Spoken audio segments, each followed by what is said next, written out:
உங்களை நீங்களே ஒருவேளை மட்டம் தட்டலாம்.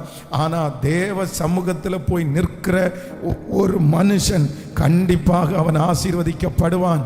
அவன் வெளியே கண்டிப்பாக தென்படுவான். கர்த்தர் அந்த மனுஷனை ஆசீர்வதித்து மற்றவர்களுக்கு முன்பாக நல்ல கரங்களை தட்டி முழு பலத்தோடு, ஆண்டவரே உங்களை நான் சந்திக்கணும், உங்களை நான் சந்திக்கணும். நம்முடைய வீட்டில் இருக்கிற ஒவ்வொருவரும் ஆண்டவரை என்ன பண்ணணும்னா தனியாய் சந்திக்கணும். இந்த ஜெபத்தில் இருக்கிற வாலிப தம்பியும் தங்கச்சியும் அப்படிதான். உன்னுடைய வாழ்க்கையில் என்னைக்கு ஏசப்பாவை தனியாக நீ சந்திக்கிறியோ அன்னைக்கு தான் அவர் மேலே உள்ள ஒரு பாசம், அவர் சொல்லுகிற விஷயத்தை எல்லாம் நீங்கள் அப்போதான் நீங்கள் தெரிஞ்சுக்க முடியும். இல்லைன்னா தெரிஞ்சுக்கவே முடியாது.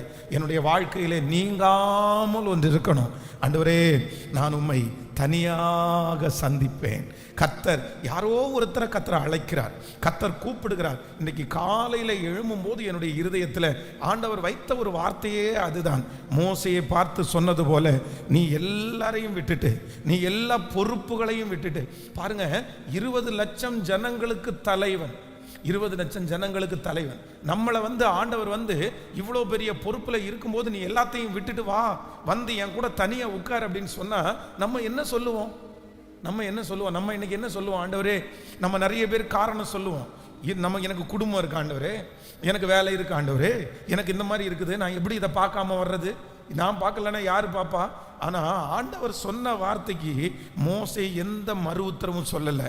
நான் நம்புறேன், எவ்வளவு பொறுப்புகளாக இருந்தாலும் ஆண்டவரிடத்துல தனியாய் போகிறதற்கு பொறுப்பு ஒரு நாளும் நமக்கு தடையாய் இருக்கவே கூடாது.